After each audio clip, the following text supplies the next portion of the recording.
Fourth semester electrical engineering का एक subject है अप्लाइड इलेक्ट्रॉनिक्स। उसमें आप सिलेबस उल्टा के देखिएगा तो पहला यूनिट है पावर एम्पलीफायर। इसमें हम एम्पलीफायर के बारे में जानेंगे, इसका टाइप्स जानेंगे और दो टाइप्स का होता है मतलब, और दोनों के बीच में कंपैरिजन करेंगे इस लेक्चर में। तो चलिए स्टार्ट करते हैं। सबसे पहले जानते हैं एम्पलीफायर क्या होता है। Amplifier is an electronic device which increase the power level of input signal। मतलब एम्पलीफायर एक इलेक्ट्रॉनिक डिवाइस है जो इंक्रीज करता है। क्या इंक्रीज करता है? Power level of input signal. और वो इनपुट सिग्नल कैसा, ये अभी डिस्कस किया है इनपुट सिग्नल के बारे में। तो इनपुट सिग्नल मेरा एसी। उसके बाद है types of amplifier. There are two types of amplifier. तो पहला है स्मॉल सिग्नल एम्पलीफायर, दूसरा है लार्ज सिग्नल एम्पलीफायर। एक एक करके जानते हैं। देखो पहला है स्मॉल सिग्नल एम्पलीफायर। तो स्मॉल सिग्नल एम्पलीफायर, ये नाम से ही पता चल जाता है कि स्मॉल सिग्नल को एम्पलीफाई करता है। लेकिन स्मॉल सिग्नल होता क्या है? तो वही पहला पॉइंट में यही लिखे हैं, the input AC signal which has amplitude in the range of microvolts और मिलीवोल्ट्स इज कॉल्ड स्मॉल सिग्नल। तो स्मॉल सिग्नल क्या, स्मॉल सिग्नल किसे बोलते हैं? तो उसका मतलब जिस इनपुट एसी सिग्नल का, मतलब इनपुट एसी सिग्नल का एम्पलीट्यूड, मतलब इसका एम्पलीट्यूड मतलब होता है जैसे एम्पलीट्यूड इसका, तो एम्पलीट्यूड यानी मैग्नीट्यूड या वैल्यू किस रेंज का होना चाहिए? तो वो रेंज माइक्रोवोल्ट में हो, माइक्रोवोल्ट्स या फिर मिलीवोल्ट्स। मतलब हम इनपुट एसी सिग्नल देते हैं तो वो मेरा माइक्रोवोल्ट्स या फिर मिलीवोल्ट्स में अगर होता है तो वो स्मॉल सिग्नल कहलाता है। वही लिखे हम कि डेफिनेशन ऑफ स्मॉल सिग्नल, ये डेफिनेशन ऑफ स्मॉल सिग्नल है।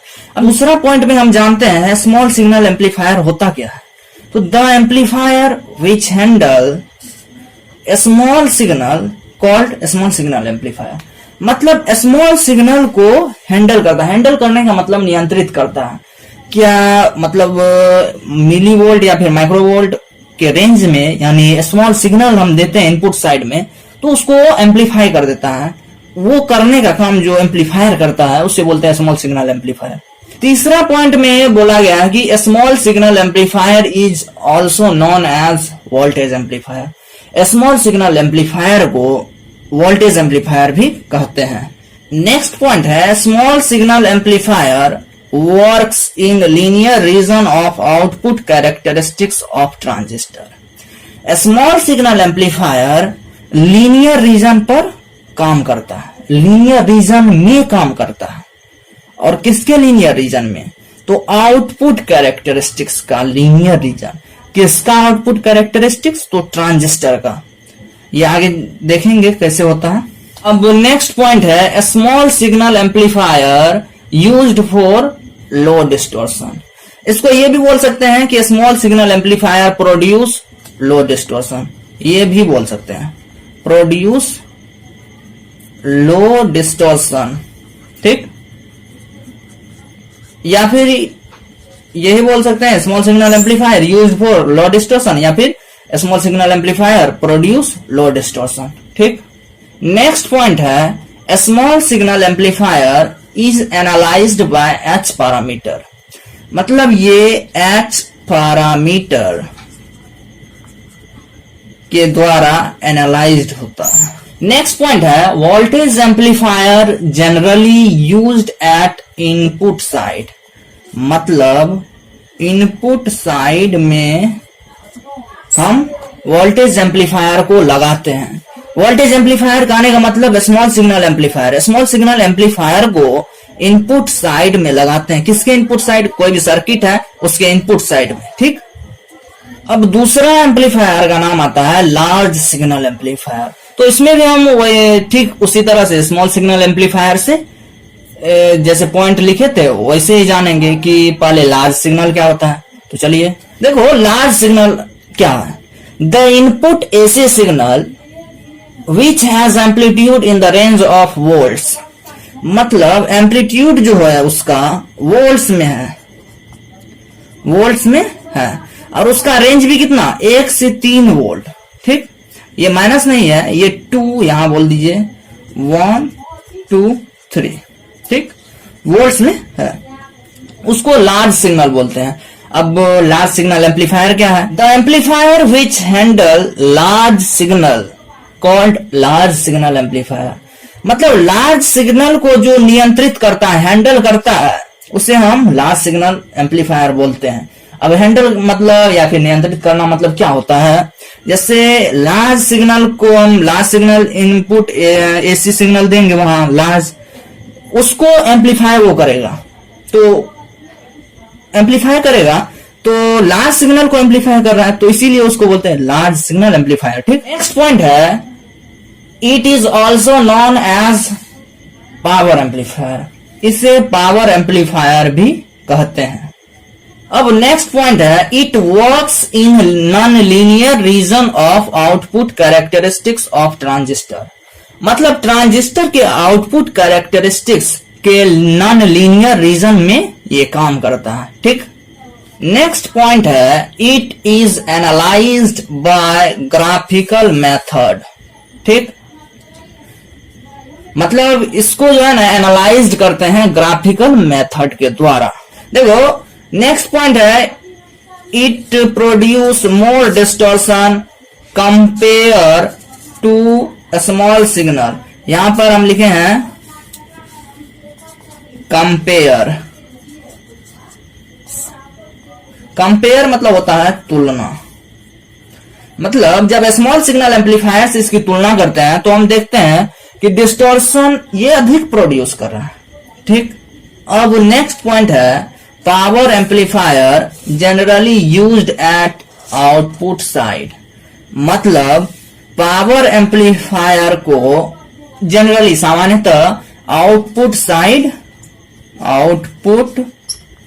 साइड पर लगाते हैं। आउटपुट साइड किसका? जो सर्किट है उसका आउटपुट साइड में लगाते हैं, उसके आउटपुट साइड में, ठीक। अब देखो डायग्राम के माध्यम से समझते हैं। डायग्राम कि पावर एम्पलीफायर या फिर लार्ज सिग्नल एम्पलीफायर क्या है। तो पावर एम्पलीफायर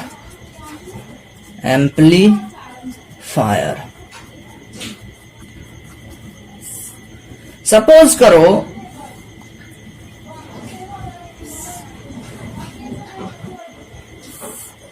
ये मेरा पावर एम्पलीफायर है, ये पावर एम्पलीफायर है। अब इसमें हम इनपुट सिग्नल देते हैं, input AC signal, input AC signal देते हैं और इससे आउटपुट एसी सिग्नल प्रोड्यूस होता है। मतलब एम्पलीफाई करके आउटपुट एसी सिग्नल बनता है। अब देखो हम वोल्टेज मान के चल रहे हैं, तो वोल्टेज हम दिए इनपुट सिग्नल एसी सिग्नल, तो ये है V इन यानी V इनपुट और ये होगा 0, ये होगा पाई, ये होगा 2 पाई। अब देखो आउटपुट सिग्नल तरफ क्या होगा, इसका मतलब पावर एम्पलीफायर का काम है पावर लेवल को एम्पलीफाई करना। तो पावर लेवल यहाँ क्या वोल्टेज दे रहे हैं, तो वोल्टेज को एम्पलीफाई करेगा, यानी रहेगा सेम। साइनोसाइडल वेव है तो साइनोसाइडल ही रहेगा, लेकिन एम्पलीट्यूड को बढ़ा देगा। तो एम्पलीट्यूड, तो यहाँ पर भी आउट है, ये भी आउट है 0, ये पाई, ये 2 पाई, ये ओमेगा टी। अब देखो लोड इसमें लगाते हैं, तो लोड कहीं पर लगा सकते हैं, ये आउटपुट साइड में ही रहेगा। तो ये है लोड रेजिस्टेंस, जो अर्थ किया हुआ। अब फिर से थोड़ा समझते हैं। देखो वही है, पावर एम्पलीफायर ये है, मान लीजिए पावर एम्पलीफायर ये है, इनपुट सिग्नल हम दिए हैं, ये इनपुट कैसा सिग्नल, वो है एसी, ये भी एसी। तो यहाँ पर देखिए सेम, ये भी इनपुट है और ये भी आउटपुट है। ये एम्पलीफाई कर दिया इसके एम्पलीट्यूड को, और यहाँ पर लोड रेजिस्टेंस यानी जो लोड खपत हो रहा है वो लगा हुआ है। ठीक, अब नेक्स्ट चलते हैं। नेक्स्ट पॉइंट बोलता है the input signal of power amplifier is high voltage, high voltage low current. मतलब इनपुट, यहाँ पर इनपुट सिग्नल जो दिए हैं वो मेरा कैसा है, हाई वोल्टेज और लो करंट सिग्नल है, and output signal is high voltage and high current. यहां इनपुट सिग्नल है, इनपुट कैसा, इनपुट है हाई वोल्टेज लो करंट,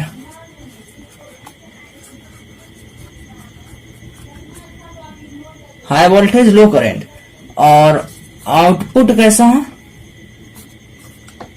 ये है हाई वोल्टेज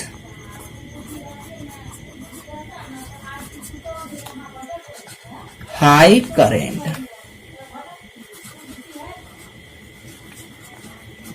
ठीक, अब नेक्स्ट पॉइंट है the main characteristics of power amplifier is impedance matching, power handling capacity, distortion. मतलब इम्पीडेंस मैचिंग पहला है, दूसरा है पावर हैंडलिंग कैपेसिटी, तीसरा है डिस्टॉर्शन। नेक्स्ट ये रहेगा मेरा टॉपिक कि हम कंपैरिजन करेंगे इसके दोनों के बीच में, स्मॉल सिग्नल एम्पलीफायर और लार्ज सिग्नल एम्पलीफायर। लेकिन उससे पहले जैसे हम अभी तो ये सेंटेंस बस पढ़े हैं, थोड़ा मोड़ा बस समझे हैं, लेकिन इसको बहुत डिटेल में समझते हैं उससे पहले, फिर हम कंपैरिजन करेंगे। तो शुरुआत यहां से होती है। एम्पलीफायर ये हम पूरा समझ गए, जो amplifier is an electronic device which increase the power level of input signal. और इनपुट सिग्नल कैसा है, एसी सिग्नल।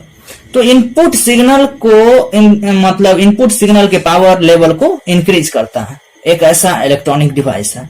लेकिन हम ये एक ऐसा वर्ड यहां पर आया है इलेक्ट्रॉनिक डिवाइस, वो क्या होता है उसको जानते हैं हम थोड़ा डिटेल में। तो यहां हम लिखे हैं electronics device. Electronics device, electronics का मतलब इलेक्ट्रॉनिक्स डिवाइस, तो पहला तो ये इलेक्ट्रॉनिक्स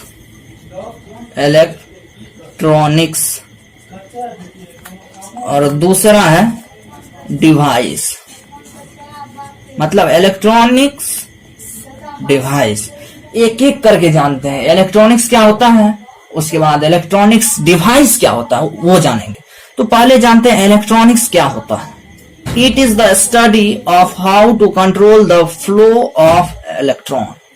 मतलब ये स्टडी है, किसका है, किसका है, तो control the flow of electrons, electrons के फ्लो को कैसे रोके, मतलब कैसे कंट्रोल करें, उसका ये स्टडी है।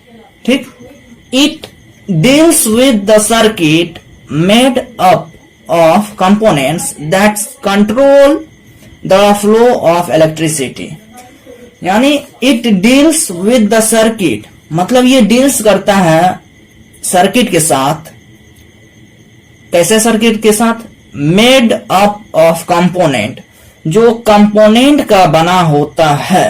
और किस कंपोनेंट का, दैट ऐसा कंपोनेंट का बना हो जो that control the flow of electricity, जो कंट्रोल कर सके, मतलब नियंत्रित कर सके फ्लो ऑफ इलेक्ट्रिसिटी, इलेक्ट्रिसिटी को के फ्लो को कंट्रोल कर सके, वैसे सर्किट के साथ ये डील्स करता है।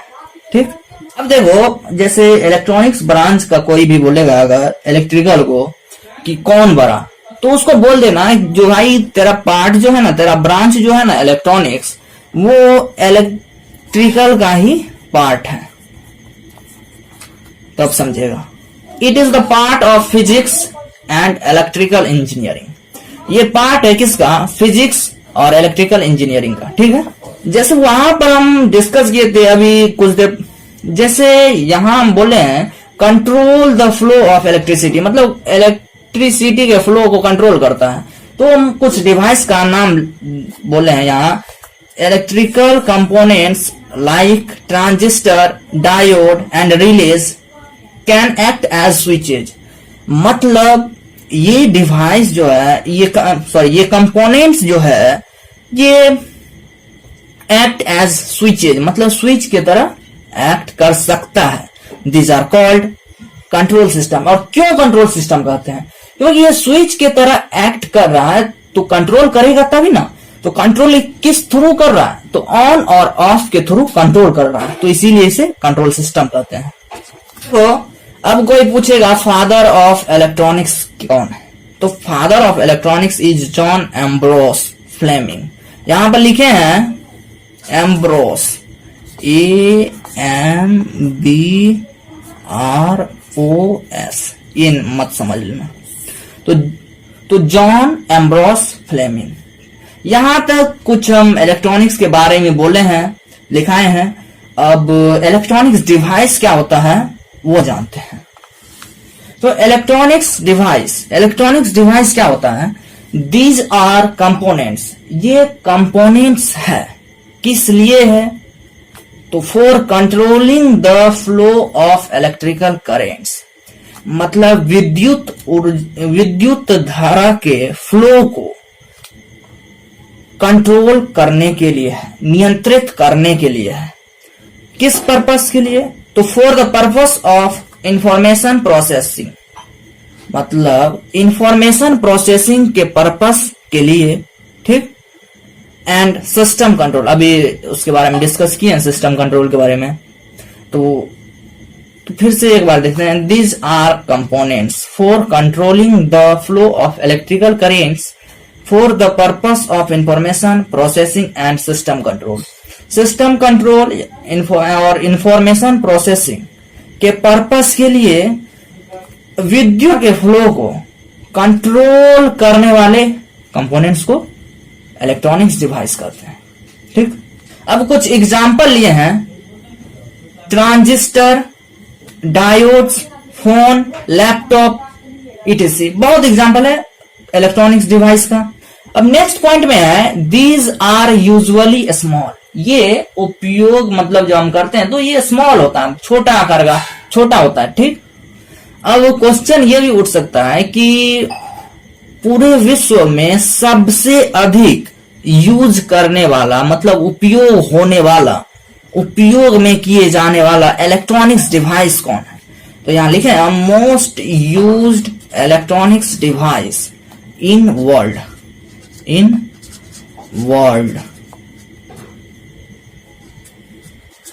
तो ये है पहला, इसमें है मोबाइल फोन, जो कि 52% यानी 52% प्लस, मतलब 52% से भी अधिक मोबाइल फोन पूरे विश्व में यूज किया जाता है।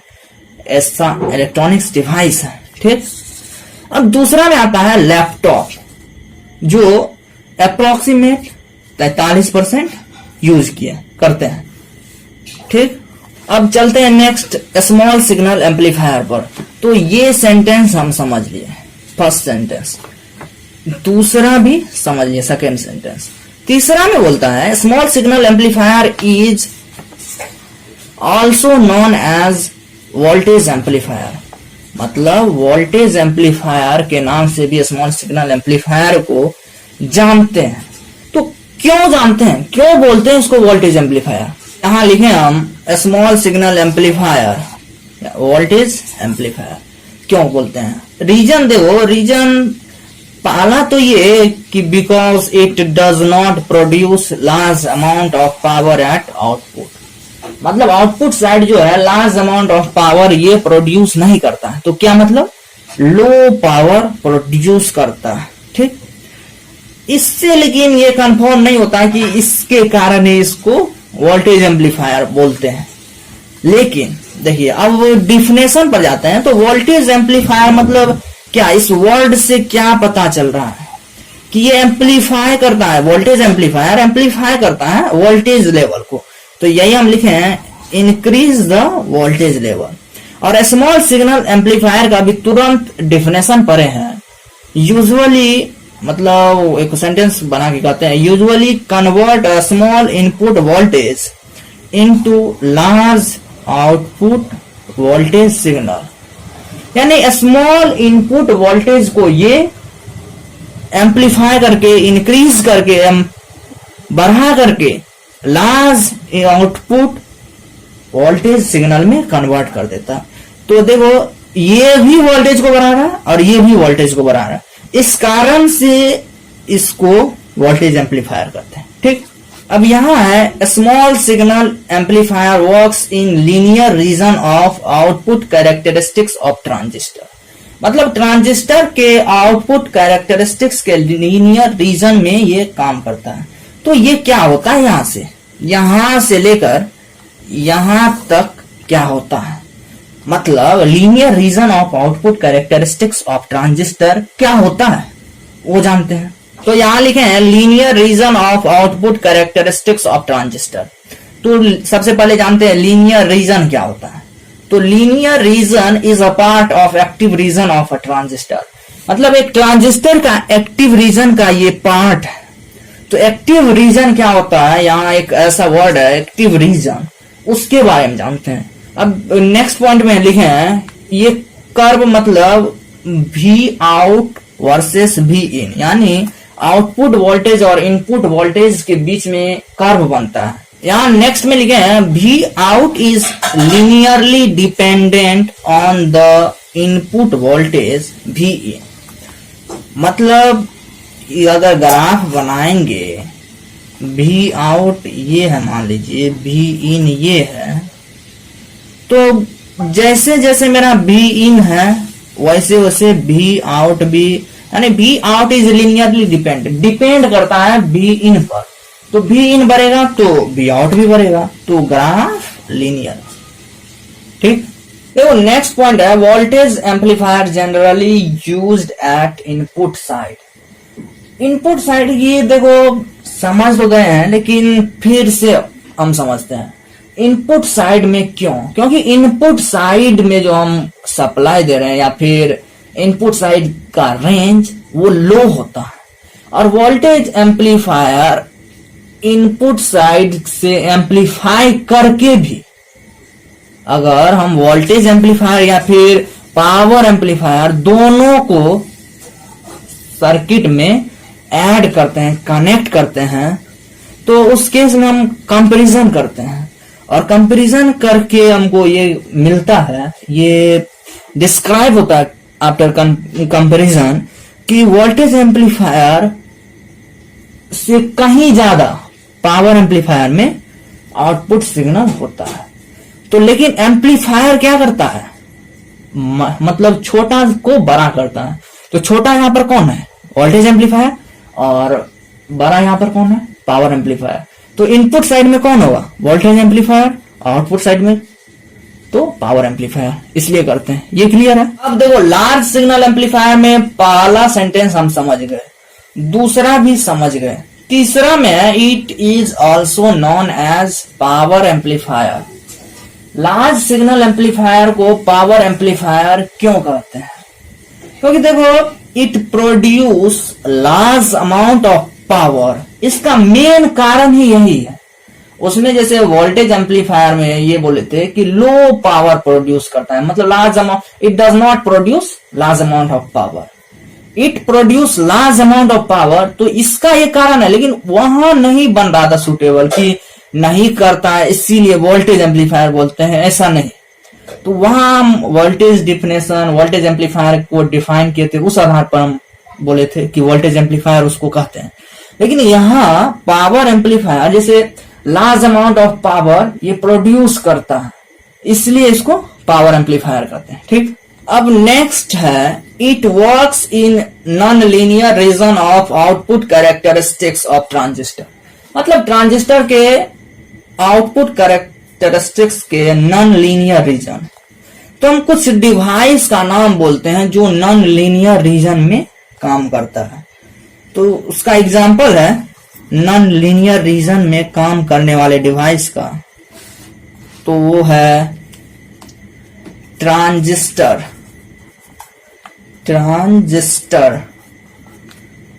डायोड, उसके बाद है कैपेसिटर, इंडक्टर, ये भी है कैपेसिटर,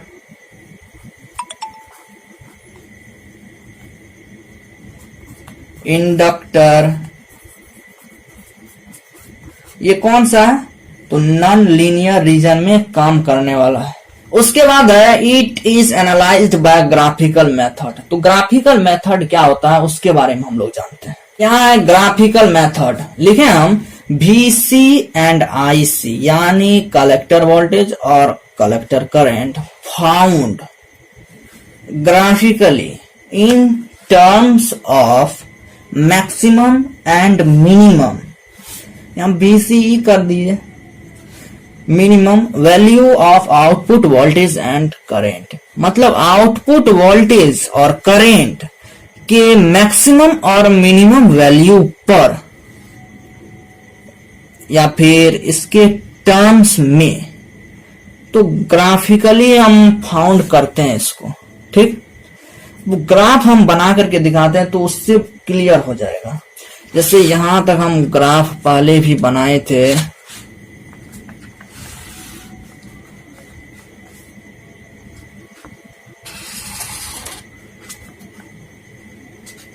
ये था मेरा IC और ये था मेरा VC, तो ये सब समझ गए हम लोग।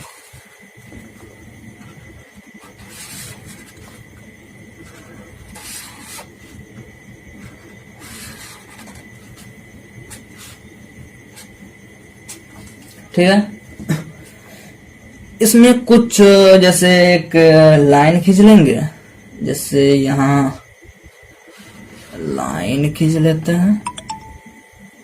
तो यहां तक हम लोग पहले कर चुके हैं, हमको saturation region, cut off region, active region ये सब कुछ नहीं जानना है।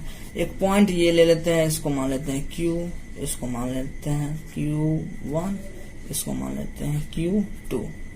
अब देखो ये इधर साइड खींचेंगे और इधर खींचेंगे, फिर इधर खींचेंगे। अब नीचे सब इस ऐसे ठीक इस तरह करना। अब इस पर 90 डिग्री बना देंगे।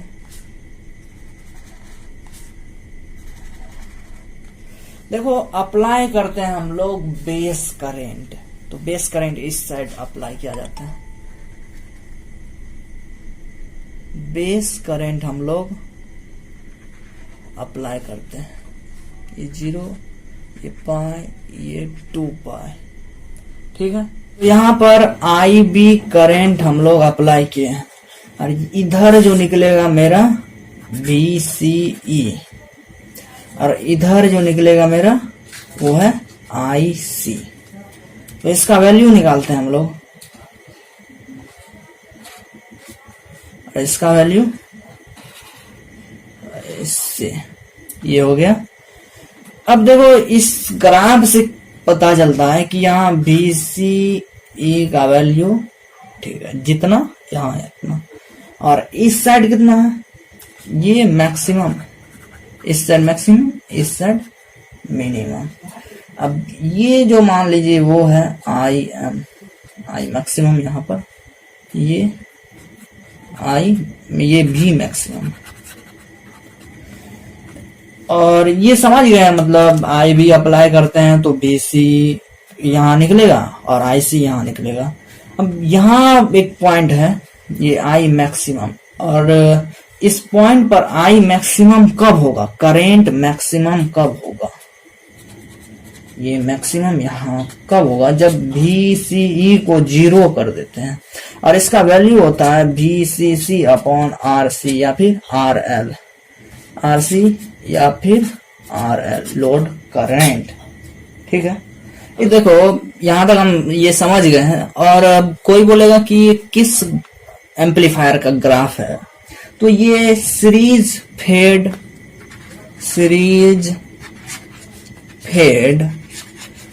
CE एम्पलीफायर, यानी कलेक्टर टू इमीटर एम्पलीफायर का ग्राफ है। ठीक, नेक्स्ट पॉइंट है, it produce more distortion compare to small signal amplifier. Small signal amplifier की तुलना में ये अधिक डिस्टॉर्शन प्रोड्यूस करेगा। इसका कारण हम पहले बता चुके हैं, क्यों, क्योंकि इसका जो है ये एम्पलीफाई करता है, वो सिग्नल मेरा बहुत अधिक रेंज का होता है, तो इससे हीट भी अधिक होगा वो सर्किट और डिस्टॉर्शन भी अधिक होगा। अब नेक्स्ट पॉइंट है, power amplifier generally used eight output side में हम इसको लगाते हैं। क्यों लगाते हैं, क्योंकि इनपुट साइड में कितना भी कर लीजिए, इनपुट साइड और जैसे इनपुट साइड में हम स्मॉल सिग्नल यानी वोल्टेज एम्पलीफायर लगाते हैं, तो वोल्टेज एम्पलीफायर का रेंज और पावर एम्पलीफायर का रेंज अगर हम कंपैरिजन करते हैं तो पावर एम्पलीफायर का अधिक होता है। और एम्पलीफायर होता है छोटा को बड़ा करना, मतलब छोटे रेंज को बड़ा रेंज में लाना, तो बड़ा रेंज इसका है, तो आउटपुट साइड के लिए ये सुटेबल है। ठीक, अब देखो ये ग्राफ हम दिखाएं, ये ग्राफ, तो इनपुट साइड में जो है, the input signal of power amplifier is high voltage low current signal, मतलब हाई वोल्टेज है लो करंट है सिग्नल, और आउटपुट साइड में हाई वोल्टेज हाई करंट। तो इससे क्या पता चलता है, ये वोल्टेज को मतलब एम्पलीफाई नहीं करता है, करंट को एम्पलीफाई करता है। ठीक, अब है the main characteristics of power amplifier, तो ये है यहाँ पर इम्पीडेंस मैचिंग। इम्पीडेंस मैचिंग मतलब होता है, जैसे सर्किट है तो इनपुट साइड का इम्पीडेंस और आउटपुट साइड का इम्पीडेंस मैच कर जाता है। और इससे मतलब इसका एक एग्जांपल लेकर के हम समझाते हैं, जैसे जिसको 5 वोल्ट चाहिए तो वो 5 वोल्ट ही भेजेगा, तो उससे बोलते हैं मैच कर जाना। तो इम्पीडेंस मैचिंग, तो इम्पीडेंस इनपुट साइड और आउटपुट साइड का मैच कर जाता है। अब पावर हैंडलिंग कैपेसिटी क्या होता है वो जानते हैं। यहां लिखे हैं पावर हैंडलिंग कैपेसिटी क्या होता है, maximum average power delivered to EIS, मतलब पावर हैंडलिंग कैपेसिटी जिसमें रहेगा तो उसमें क्या होगा, मैक्सिमम एवरेज पावर, अधिकतम एवरेज पावर मतलब औसतन पावर डिलीवर्ड होगा कहां, तो मतलब EIS without regarding its performance, मतलब इसके परफॉर्मेंस के बगैर EIS तक ये मैक्सिमम एवरेज पावर डिलीवर्ड होगा। अब EIS क्या होता है, इसका फुल फॉर्म होता है एग्जीक्यूटिव, I फॉर होता है इंफॉर्मेशन,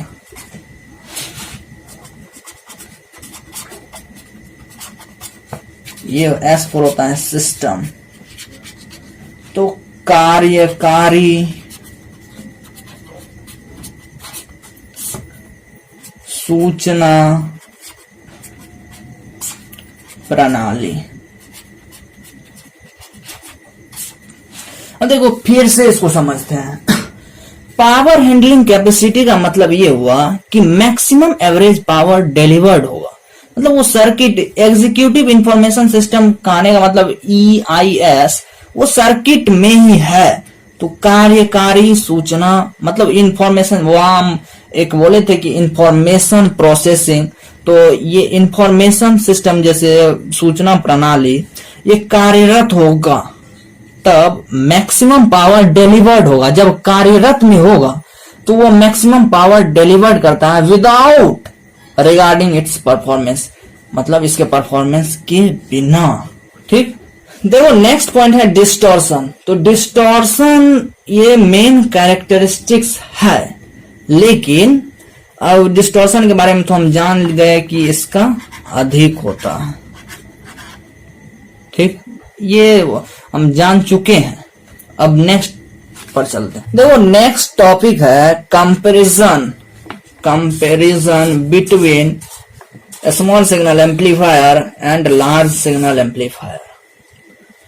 इसमें कंपैरिजन किए हैं हम, पहले सब कुछ जान लिए हैं, मतलब मैक्सिमम नॉलेज गेन कर चुके हैं एम्पलीफायर, वोल्टेज एम्पलीफायर और पावर एम्पलीफायर के बारे में। अब कंपैरिजन करते हैं। तो कंपैरिजन करते हैं तो कुछ पैरामीटर्स के आधार पर हम कंपैरिजन करते हैं। इसका आप पहले स्क्रीनशॉट ले लीजिए।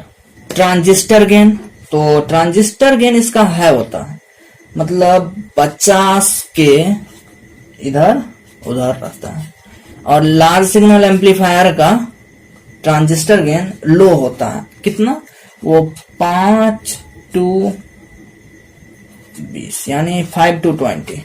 अब कपलिंग कौन होता है? कपलिंग मतलब देखिए, कपलिंग मतलब क्या होता है, मतलब वो जैसे यहाँ अब दूसरा है कपलिंग, तो इसमें RC कपलिंग होता है, इसमें ट्रांसफॉर्मर कपलिंग होता है।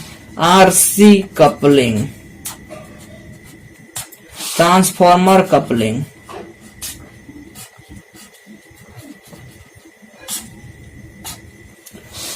इनपुट वोल्टेज जो है वोल्टेज एम्पलीफायर का लो होता है, और किसमें होता है? माइक्रो वोल्ट और मिली वोल्ट लिखा है वो। और पावर एम्पलीफायर का इनपुट वोल्टेज हाई होता है। किसमें होता है वो होता है वोल्ट में। इसका रेंज भी लिखा है 1 से 3 वोल्ट। ठीक है, अब देखो आउटपुट करंट हाई होता है। किसका? सॉरी, अब देखो output current small signal amplifier यानी वोल्टेज एम्पलीफायर का लो होता है मिली एम्पियर में। अब हाई होता है किसका? पावर एम्पलीफायर का, तो ये है एम्पियर में। और किस क्वांटिटी को एम्पलीफाई करता है ये? तो वोल्टेज को ये एम्पलीफाई करता है। जो input signal of power amplifier is high voltage low current, और आउटपुट में हाई वोल्टेज हाई करंट हो जाता है। तो हाई वोल्टेज तो हाई वोल्टेज ही है, ये तो ना बदला। लो करंट हाई करंट में बदल गया। तो पावर एम्पलीफायर जो है लो करंट और हाई करंट में कन्वर्ट कर दिया, लो करंट को। तो ये करंट या फिर पावर को, तो करंट को जिस तरह से कन्वर्ट किया तो पावर भी बढ़ेगा, क्योंकि पावर का फॉर्मूला होता है V × I। ये बढ़ा तो ऑब्वियसली ये बढ़ेगा, लेकिन ये वोल्टेज को एम्पलीफाई करता है, जो कि डेफिनेशन में लिखाया गया। डिस्टॉर्शन इसमें लो होगा। क्यों लो होगा वो सब बताएं, और इसमें हाई होगा। वर्किंग रीजन इसका लीनियर है स्मॉल सिग्नल एम्पलीफायर का, और पावर एम्पलीफायर का नॉन लीनियर है। एनालाइज टेक्निक है H पैरामीटर किसका? वोल्टेज एम्पलीफायर का, और इसका ग्राफिकल मेथड है पावर एम्पलीफायर का। आउटपुट रेजिस्टेंस हाई होता है वोल्टेज एम्पलीफायर का, और लो होता है लार्ज सिग्नल एम्पलीफायर यानी पावर एम्पलीफायर का। क्यों? अब देखो आउटपुट रेजिस्टेंस ये समझना हमको, यहां पर हाई क्यों? क्योंकि अगर कंपैरिजन करते हैं तो यहां पर करंट जो है मेरा मैक्सिमम, क्योंकि करंट को ही हम प्रोड्यूस कर रहे हैं, एम्पलीफाई कर रहे हैं। और यहाँ इस केस में वोल्टेज एम्पलीफायर के केस में यहाँ करंट मेरा इसके अकॉर्डिंग मिनिमम है। तो मतलब आउटपुट करंट मिनिमम है, ये आउटपुट करंट यहाँ मैक्सिमम है पावर एम्पलीफायर के केस में। तो दोनों को कंपैरिजन करके ये कैलकुलेट हम किए हैं। इसका जस्ट अपोजिट होगा रेजिस्टेंस, तो रेजिस्टेंस मेरा हाई होगा, अधिक होगा, मैक्सिमम होगा, और इसका लो यानी मिनिमम होगा। तो आज का लेक्चर यहीं पर द एंड करते हैं।